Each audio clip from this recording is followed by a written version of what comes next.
Teddy Roosevelt created the national park so he could hunt Bigfoot. Including Bigfoot, which we know, we've already talked about this, Bigfoot coming through different portals. He's a possibly interdimensional being. Yeah. He is. They are interdimensional beings. No Man's Sky is owned by the CIA. That's a conspiracy theory. It is. Oh, I can't imagine being in this situation. I will never go outside by myself in the middle of the night like that. Welcome to Candlelight Curiosities. You can call me Maggie, and this is Michael. Hello. And each week we explore stories that make you question what's real and what's not.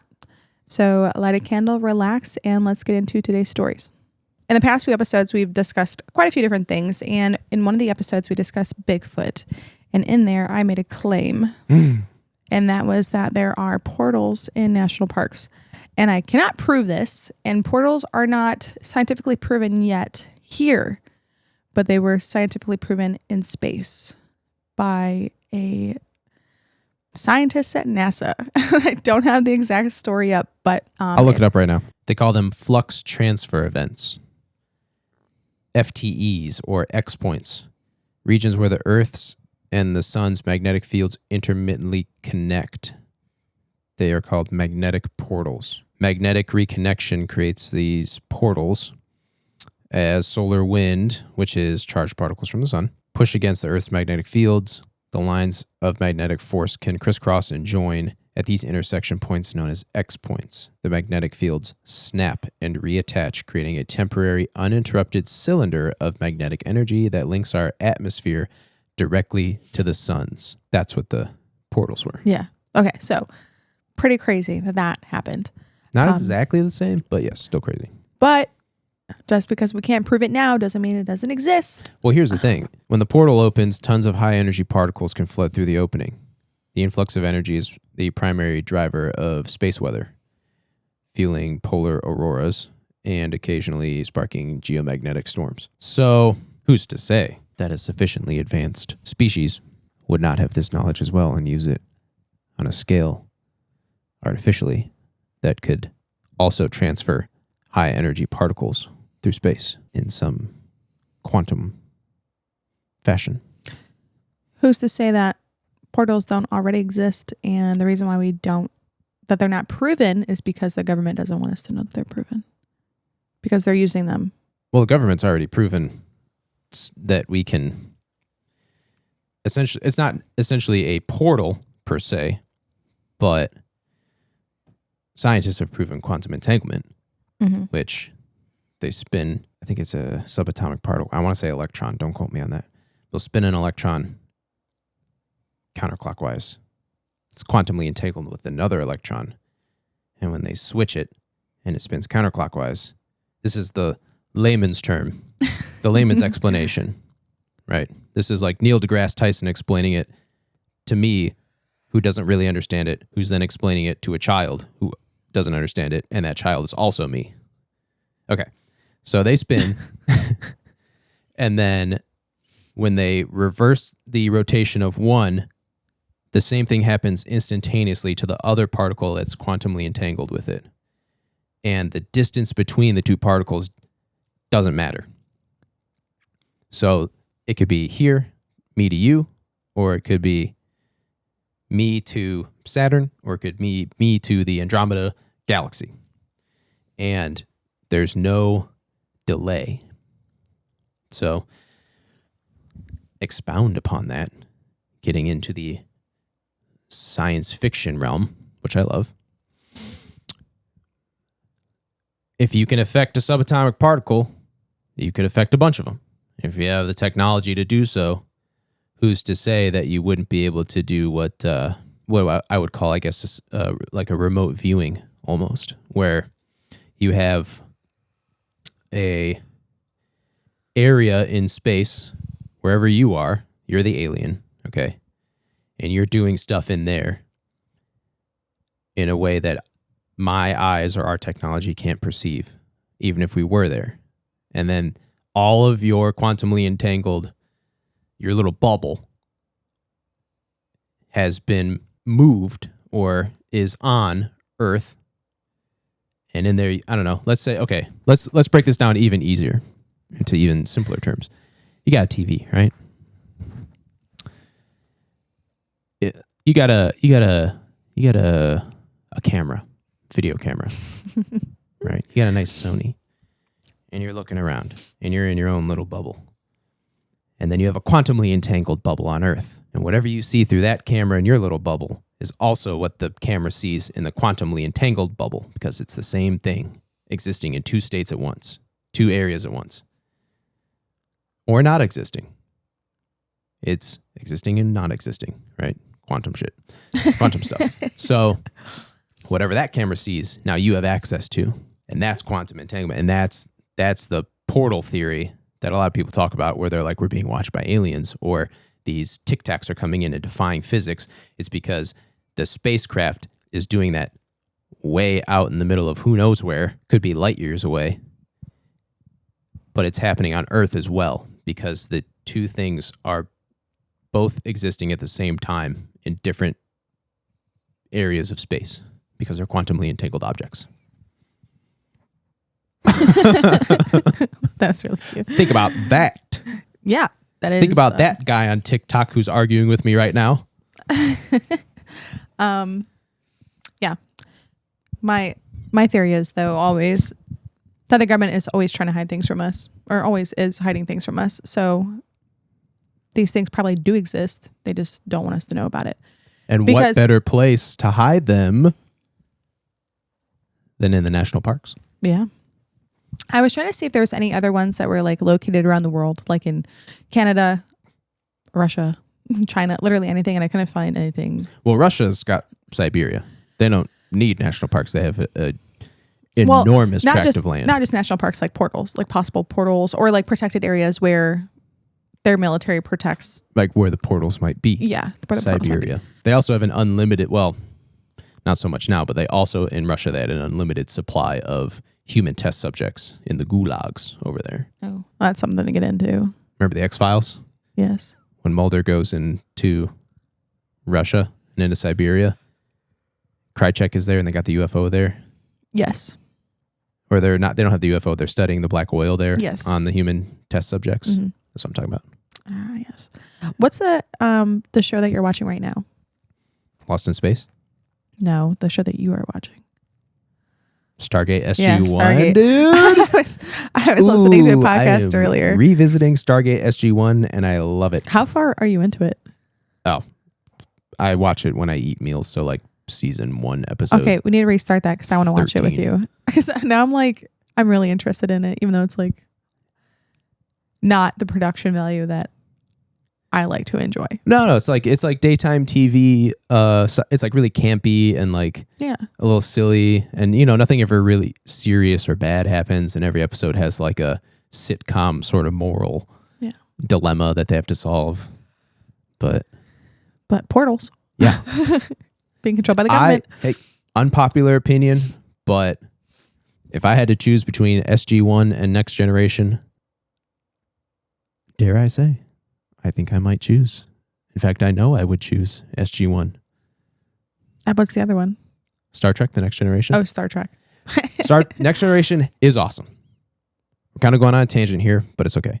Next Generation is cool. I love that show. But SG-1 just has a certain grounded sort of vibe to it that just connects with me. Like they're going out there with MP5s to alien worlds, It's like us now. You know what I mean? It's not like us in the future. It's not the future of humanity. It's like what would happen right now. Mm-hmm.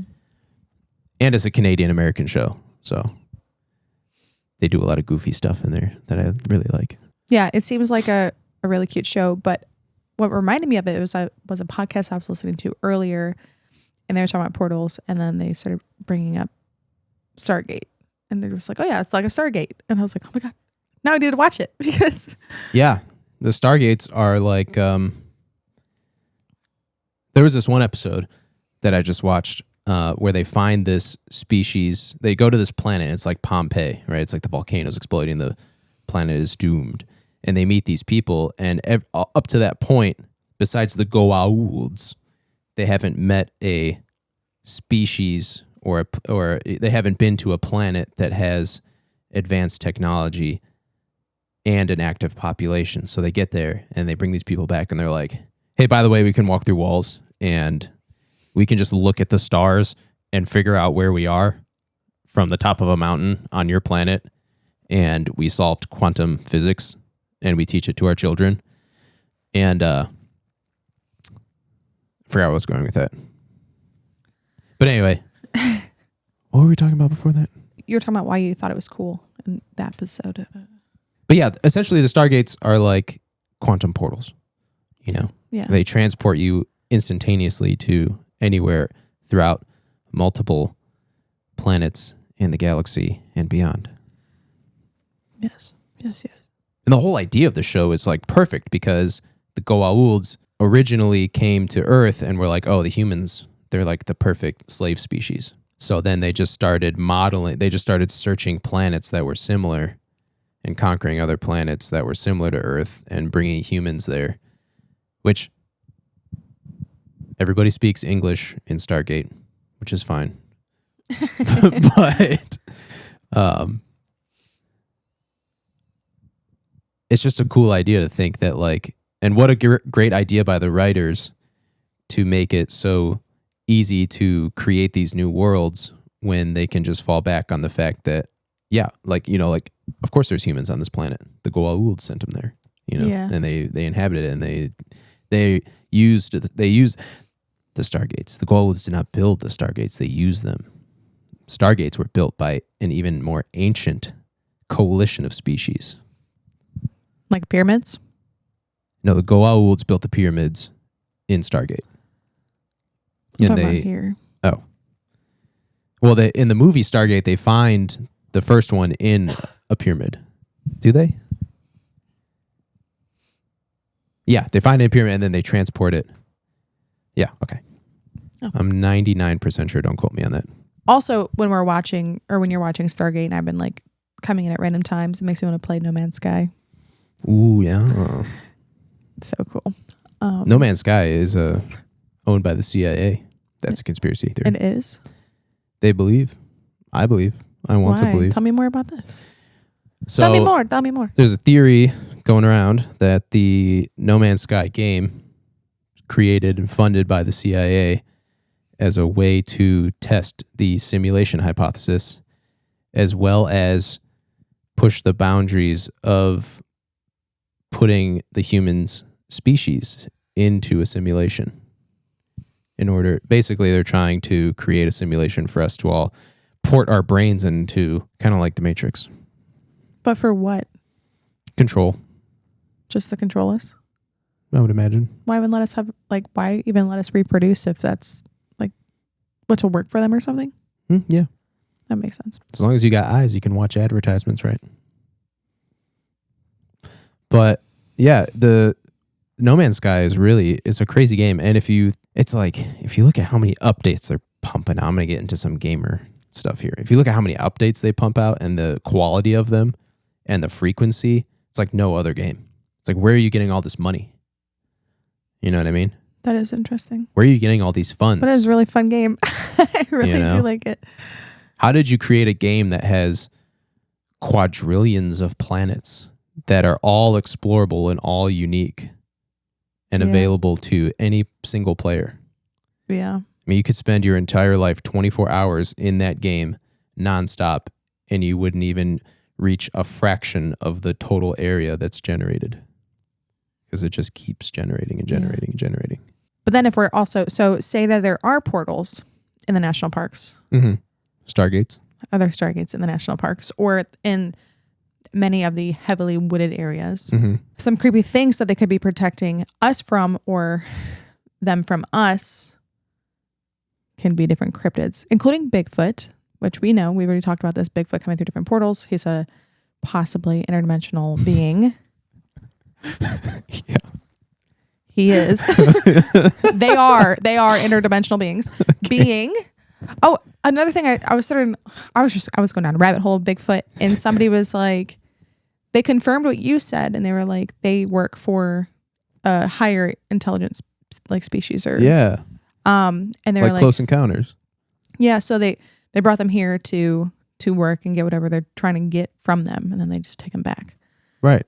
My next idea is, okay, there are a ton of cave systems that run under parks. They run under everything.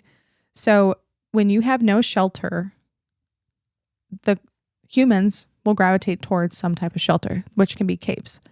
Yeah. So then imagine humans reproducing, possible incest, living in caves. What do you think would happen to their hair and their bodies? What are they going to look like? Bone tomahawk people. Which look like what? Scary. Big So, and scary. Very and hairy. pale. Oh, I was Pale. thinking pale, less hair because you don't have to protect yourself from the sun. Yeah, the troglodytes. Yeah. So, which gets into the crawlers, as someone would say. So these are usually described as... That's the sound a crawler makes. Do it again, please. Thank you.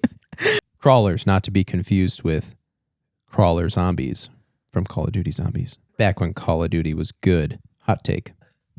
So crawlers are often described as very thin, like thin-skinned, pale, hairless humans, often deformed because they've been crawling through caves for generations. Crawling through caves. Also, just got to keep tying in the incest because once you start duplicating the genetics within the same family line, right? 11 toes. Yeah. Some disformities there. And then imagine possible loss of language, education, things like that. But with that, is there anything else? You remember that guy that went to the uncontacted tribe and then just got killed by arrows? Yes. Yeah. It's not funny, but it's like, yes. I mean. Yes. Well, no, I mean, it's sad that he died, but it's also like, you got to kind of, I feel like you should have approached that like more delicately. Yes. Maybe that wouldn't have happened. And another thing too, with the national parks and missing people and the missing 411s and things like that, is that a lot of these people, even experienced hunters, like they've even said like it's so easy to get lost when you're deep in that kind of area. Yeah, for sure. Because you're deep in the area. So imagine you get lost, you're freaking out, and maybe you hear or see something. What are you going to do? Sit down and wait for rescuers? You're probably going to take off and have no idea where you're going. So then not if you're experienced. Yeah, not if you're experienced. Hikers stay put. What if they saw a crawler running after them? But they should be able to shoot them regardless. What if they don't have guns? Regardless, people go missing all the time. Another thing that I'm thinking about now is I couldn't find the exact story, and it was mom and dad and kid are hiking. One of the parents looks back. One time, kid's there. 2 times, kid's there. 3rd time, kid's gone. No sign, no sound. So then they ended up getting search and rescue out there, and the kid was found so far away that it would have been like unearthly possible for this kid to get there. Like even at a full sprint. Yeah, even at a full, like, no, he was like miles away. And then I think, don't quote me, but another thing too is like a lot of these missing people, they'll go missing, and the one thing that people find is their clothes neatly folded. Who's folding the clothes? Where are they going? Because one of the things too was this guy had this huge Reddit post, and I was reading it on our way back home, and he was talking about giant bald eagles. And then somebody was like, how would a giant bald eagle neatly fold their clothes? Because it's like they'd pick them up and eat them or whatever, and like their clothes, they obviously wouldn't eat the clothes or anything, their shoes, but there's no sign of them. There's no blood. They're just gone. I feel like an eagle could fold a shirt. They can build a nest. Anyways. So speaking of I'm going to need to get crawlers. an eagle, and I'm going to need to train him or her and test this theory. No, giant eagles, not like a normal size eagle, like giant. It's just a theory though that I read. That was the only one. So I can't get into it, but it was very interesting. Is there anything else you want to add about national parks or like Teddy Roosevelt? What are your thoughts on Theodore Roosevelt? What are your thoughts on Theodore Roosevelt? Well, here's the thing, man. All right, first I'm going to read you a story from my magic story device. In the late 1800s, long before he was president, Theodore Roosevelt met an old, weathered mountain man named Bowman. Most trappers were tough and level-headed, but Bowman carried a story that had clearly rattled him straight to the core. Years earlier, Bowman and a partner were trapping beaver in a remote, gloomy pass near the Idaho-Montana border, a place the local native people avoided, claiming it was haunted. The first sign of trouble was the smell. A rank, wild, beastly odor that hung around their camp. When they returned from checking their traps one evening, they found their lean-to trashed. Footprints, huge, bipedal, and human-like, were pressed into the soft mud. Thinking it was a grizzly walking on its hind legs, they stayed up late by the fire, only to hear a heavy creature moving in the brush and letting out a cold, blood-curdling, harsh, grating roar. The next day... That reminded me of the hash-slinging slasher for some reason. Oh my God, it's the hash-slinging slasher! The next day, the quote-unquote goblin followed them. They found their camp destroyed yet again, but this time the creature had actually slept in their blankets. Terrified, but needing to finish their work, Bowman left his partner alone for a few hours to retrieve the last of their traps. When he returned, the woods were deathly silent. He found his partner dead near the fire. His neck had been snapped with a single massive wrench, and 4 deep fang marks were torn into his throat. There were no tracks of a wolf or bear, only the same massive 2-legged prints leading back into the dark timber. Bowman didn't stop to pack. He abandoned everything and ran until he hit the main trail, convinced he had been hunted by something that wasn't quite an animal, but certainly wasn't a man. Roosevelt, usually a skeptic, was so impressed by Bowman's genuine terror that he included the quote-unquote goblin beast in his grizzly hunting memoirs. Roosevelt was so enamored by this guy's story that he put it in his book, The Wilderness Hunter, which he wrote in 1893. And the goblin beast, this is before Bigfoot was even a thing. So it's kind of like a chicken or the egg thing, you know? When did Bigfoot become a thing? 1958. Really? Mm-hmm. That's crazy. But people describe Bigfoot as having a very smelly stench and having a Stinky boy. scary roar. And that's exactly how this Bowman guy described it. See, they thought it was they just didn't know what to call it back then, so they just called it a goblin beast, which I think is kind of funny. Oh, good heavens, the goblin beast. It's among us. I don't know why Teddy Roosevelt has some crappy accent, but anyway. So I did a little more digging, and I wanted to know everything about this place. So the Bowman story is rooted in a very specific wilderness corridor, and it belongs to a broader era of quote-unquote wild man reports that fascinated early settlers. So he wasn't the only one. The events that he was describing took place in a remote, high-altitude pass in the Bitterroot Range, which straddles the border between Idaho and Montana. They're up there near the rivers beaver hunting. Bowman and his partner were trapping beaver near the headwaters of the Wisdom River, known today as the Big Hole River.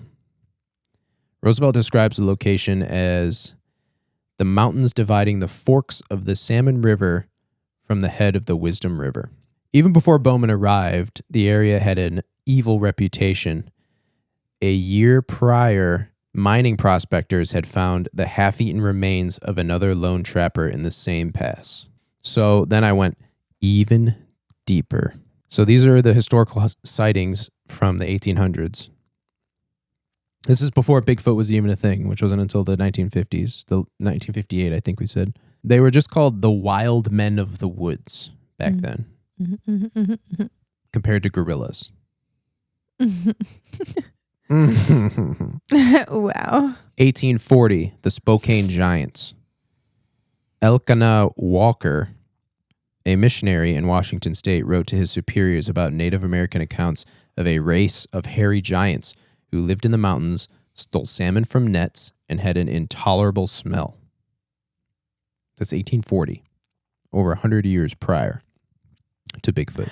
You're just proving Bigfoot even more to me. The Jacko incident. Well, honestly, I feel like I'm proving the Gigantopithecus theory. 1884, so 44 years later.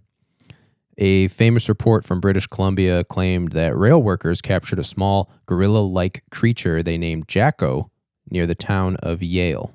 The creature allegedly disappeared before it could be properly examined. 1879. On the East Coast, two hunters... Oh, this is Vermont's monster. Say that 3 times fast. Vermont's monster.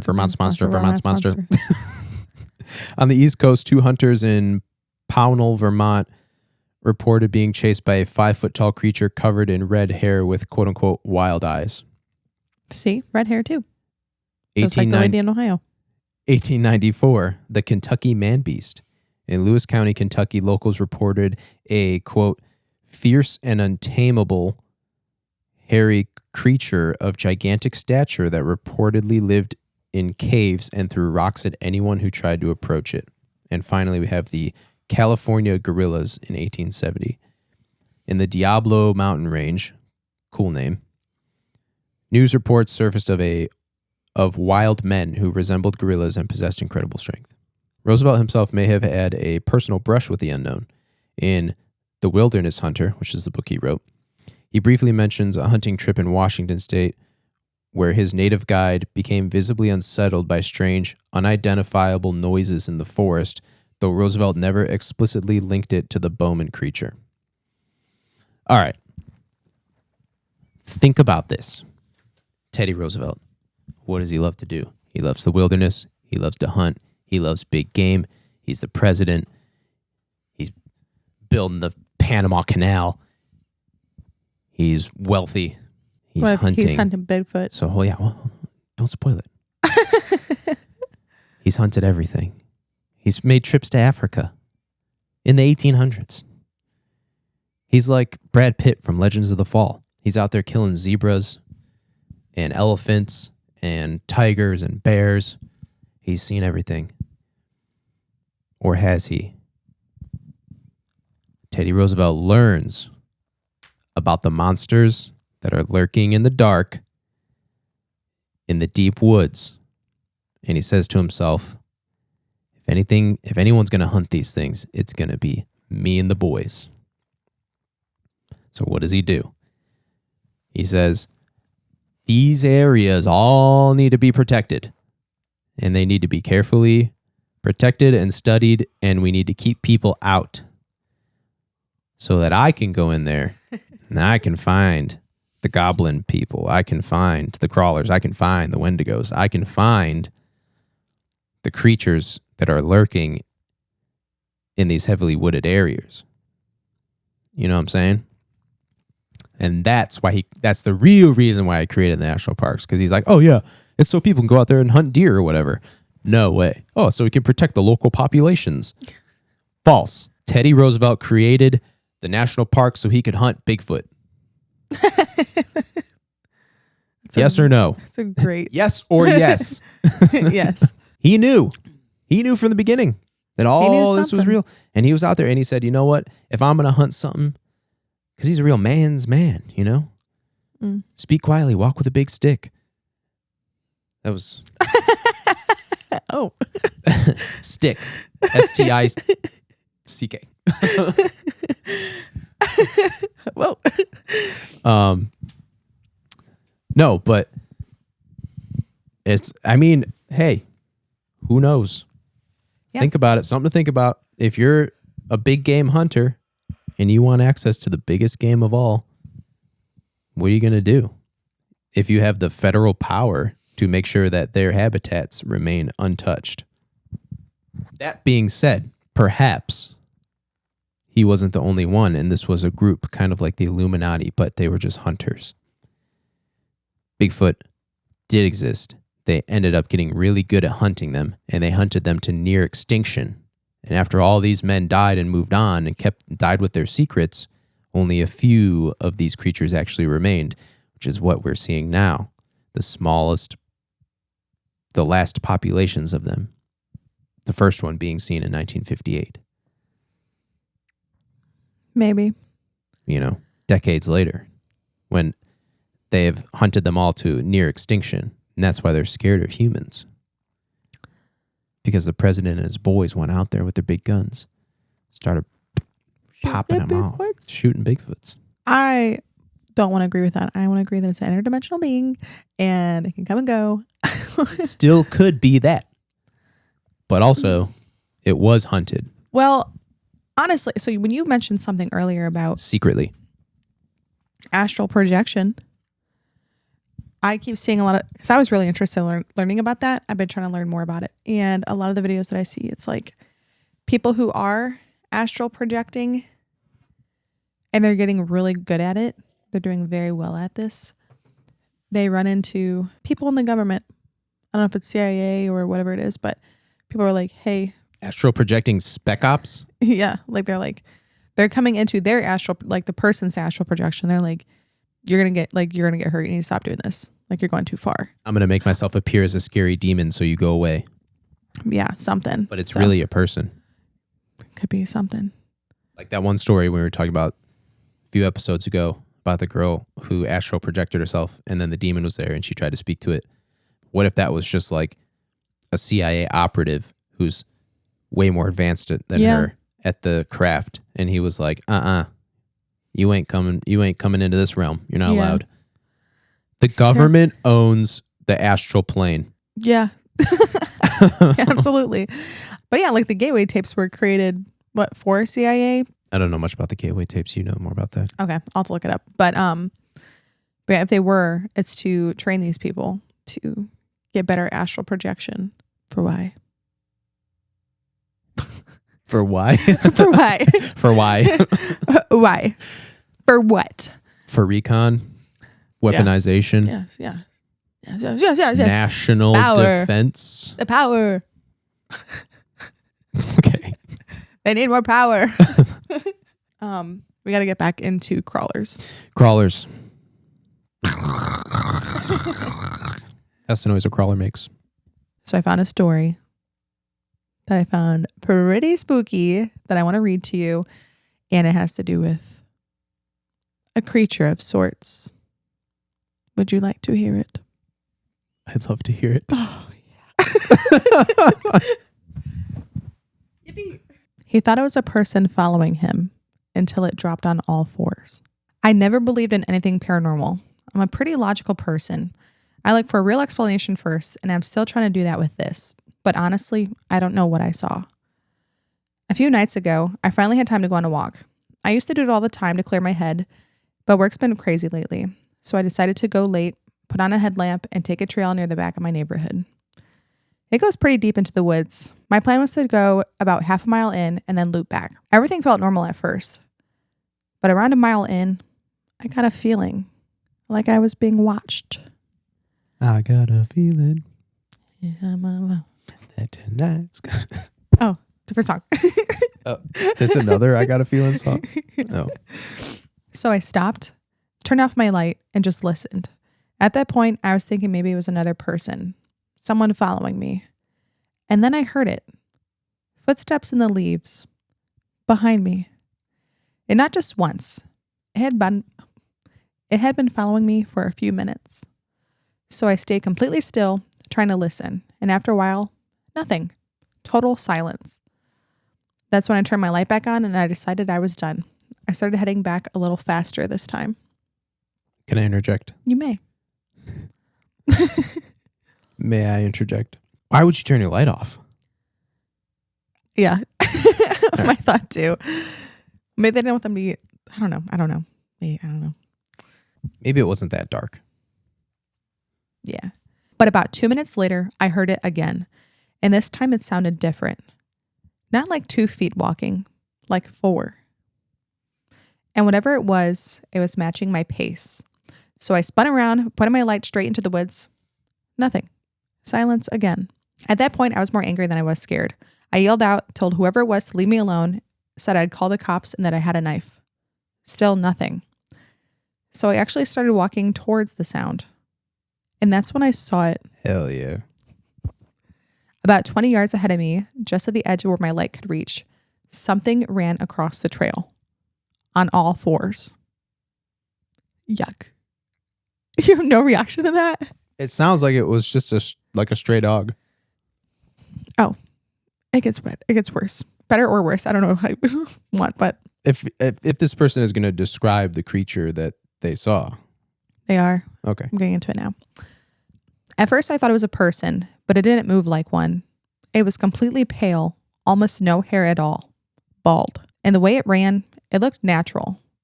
Its back was flat, not hunched like a person trying to crawl. It was fast, like its body was meant to move that way.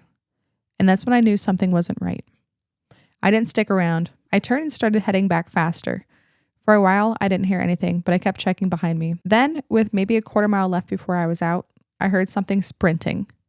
Loud, fast, coming straight at me through the leaves. I turned around immediately, and it stopped. Mm-hmm. Just like that. Yep. And I could see it. Part of its head, just barely visible from behind a tree. So I yelled again, trying to scare it off. And what I heard next, I will never forget. It made this sound, like a monkey, a cackling noise. But it didn't sound random. It sounded intentional, like it was mocking me, like it was enjoying it. That's when I ran, as fast as I could, all the way back home. I've tried to explain it since then. A prank, someone on drugs, some kind of animal, but it didn't fit. It had human hands, human feet, a human-shaped head, but everything else about it wasn't. I called the cops and told them someone was following me. I didn't even try to explain what I actually saw. They checked the area and found movement in the leaves about 50 feet off the trail, like something had been there. But the tracks just stopped once they hit a patch of grass. No footprints, nothing. And I still don't know what I saw that night. So then, from that, I went into the comments, and there was a comment by Achy Life. Yeah, how can you tell it's got human hands and feet with a headlamp? I don't know how dark it was, but it could have been like dusk. Could have been full moon, like that also helps a ton. But if it was close enough for them to see it, yuck. Flat back, hairless, fast, on all fours, nighttime following you. Sounds like a coyote with mange. I don't think it was that small. But it doesn't say the size, but they said it seemed like a human, but it wasn't a human. So this comment is by Achy Life, and I found it really interesting, so I wanted to include it. And they said that sounds exactly like a crawler, not known to seriously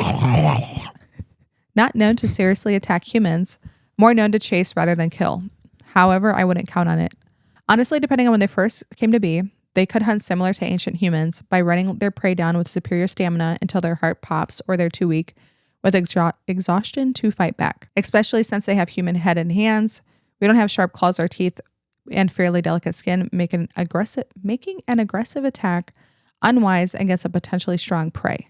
Without tools, we can only hunt by weakening prey first or tricking them into launching themselves off a cliff, a technique used by ancient caveman to hunt mammoth. A mammoth? Mammoth. So... mammoths never traveled this far north. What do you think it was? The cackling noise is what really gets me, because I'm like, what do you mean it cackled at you like a monkey? And I can't imagine being in this situation. I will never go outside by myself in the middle of the night like that. Find a video of a monkey cackling. And the fact that they said it was on all fours, but it looked like it was meant to move that way.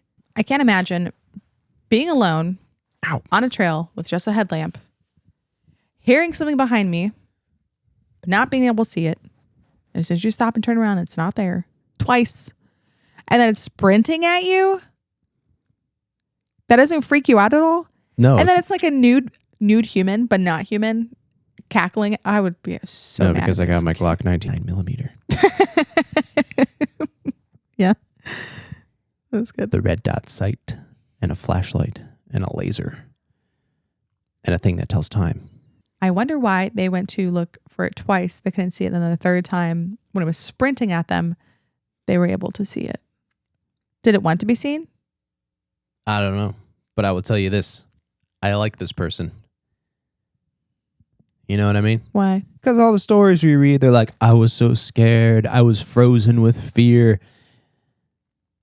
And this person is like, yeah, I screamed at it. And then I ran after it to scare it away. And then I screamed at it again, told it to F off.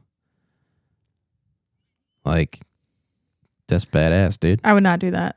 That's badass. I would scream and run. You know? Get out of here. But I also would not be, you can't catch me outside alone at night. Get out of here, you little naked mole rat. Yeah. You know? Ugh. Freaky. That's bravery. Freaky. That's cool. I respect But that. I wish they included, I didn't really look into the comments. I should have, I think I actually did look at the comments. That's just the only comment that I saw. But where does this person live? Also, do they live near a national park? Or is it Do just they live on like near coyotes? a local, like in our neighborhood kind of thing? So very interesting. Very spooky, disgusting. I gotta pee. Well, we're trying to wrap it up right now. Talk amongst yourself. We're wrapping this up. 2 seconds. No. Please. Go. Okay. 1, 2. Michael is deserting me. He claims it's for 2 seconds, but I don't believe him. What would you do if that happened to you? I saw you in the mirror. I just saw your head. I didn't have to pee. It was a ruse. You're not really that scary when we have all these lights up. Damn it. It is much scarier though when you are. Fuck. Oh my God. What would you do if this happened to you? Have you ever seen anything like this? Because if you have, I'm so sorry. That's absolutely terrifying. But if you do, if you have seen something like this, if you have any theories on the national parks portals or creatures and cryptids that may be in there, please feel free to send it to us at candlelightcuriositiesmedia@gmail.com. I know it's very long, but it works for us. Was CCM taken? CCM it? Listen, gmail.com. I like the names to all be where they need to be. I run too many accounts for me to be doing that. Teddy Roosevelt hunts Bigfoot. Yes or no? Yeah. Do you think Teddy Roosevelt hunted Bigfoot? Honestly, at this point, I could believe in anything because I also got into the rabbit hole of the Rockefellers and their hunting games. But that's a whole nother conspiracy for a whole nother podcast game. or a whole nother episode. Great short story. Yeah. Read that when I was like 9. I don't know what it is. The Dangerous Game? Most Dangerous Game.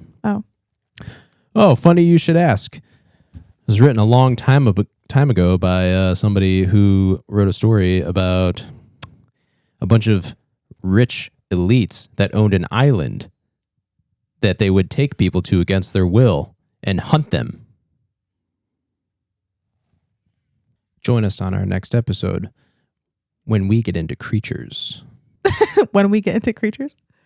When creatures get into us. Join us on our next episode where we're going to go over different creatures and cryptids that are found in places like these national parks and our theories on them. Yes. If they exist, if they don't, is there proof and evidence of them?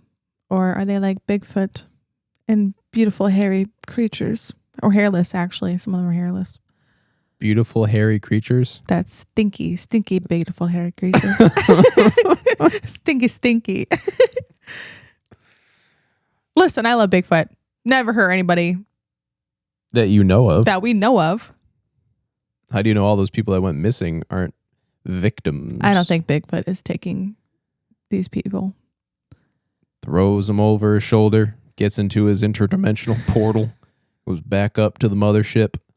Why would they have to do that when they can just zap people out of their homes? Or in your mind. Maybe they need a creature that has similar DNA to us so that when they transport them with their energy beams, it's easier. That just reminded me of something else that I saw and learned about, and it was something we talked about in our Leprechaun in Irish folklore episode, and it's the changelings. But that is a story for another time. Until then, don't forget to blow out your candles and stay curious. Always. Always. Bye. Bye.